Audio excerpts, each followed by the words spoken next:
Hello, itutur kita sa aking tuluyan.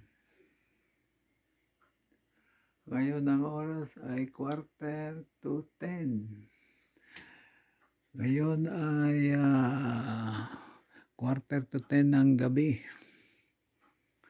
Yan, madilim na dito sa bintana, madilim na. Madilim na. Ito yung kwarto namin ni Lab. Merong bulaklak. Ito yung aming kumot na makapal. Makapal ang kumot namin. Talaga namang kasya ang buong pamilya sa laki.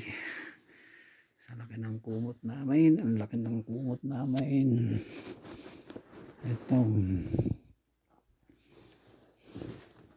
Yan, ang laki ng kumot at ang dami naming unan. Ang unan namin ay ang kumot namin ang laki.